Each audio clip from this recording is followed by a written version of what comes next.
Pirms lielā testa brauciena mums notiek 2 mēdīju braucieni – pavasarī un rudenī. Šodien mums ir rudens mēdīju testa brauciens, kurā ir ieradušies jaunākie automobīļi, kas ir pieejami Latvijas tirgū, daži pat ir pirms savām pirmizrādēm. Un žūrijas locekļi, mēdīju pārstāvi var izbraukt, sniegt savus vērtējumus, jau veikt pirmās piezīmes konkursam, kā arī pirmos komentārus žurnālam katalogam Latvijas gada auto.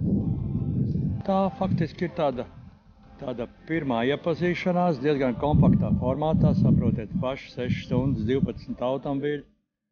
Tās ir 30 minūtes automobīlim un pie automobīļa ir 2 cilvēki. Tātad šo nevar saukt par tādu īstu izpēti. Tā ir iepazīšanās ar lielāko daļu no pieteiktajiem pretendentiem. Ļoti interesanti, manuprāt, ir SsangYong atgriešanās apritē. Jā, atceramies, ka SsangYong bija viena no pirmām automarkām, kas vispār Latvijā ienāca 90. gadu beigās, jo brāļi Frollo mēģināja tirgot SsangYong.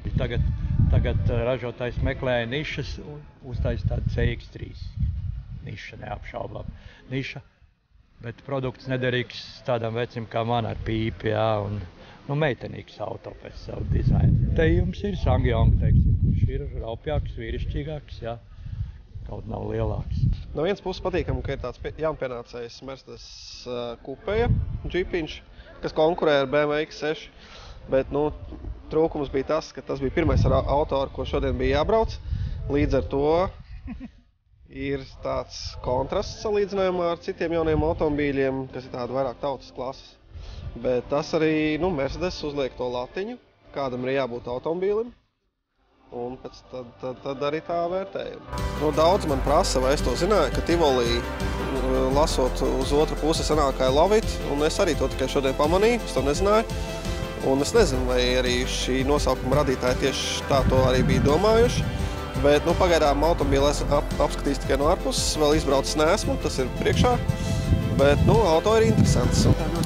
Īpaši gaidu Škoda Superbu, jo tas būs Mercedes par Škodas cenu.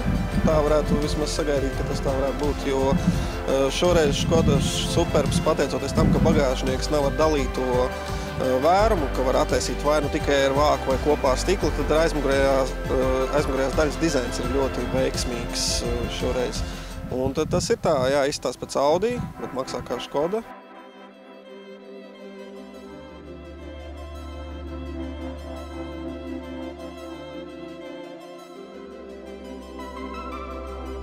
Šis Kadžārs, visiem pazīstamās Nissana modeļi, kuri tagad ir topā un radnieciskas attiecības ar Renault ietekmēja, un šodien mēs redzam kaut ko līdzīgu arī Renault modeļu gamma.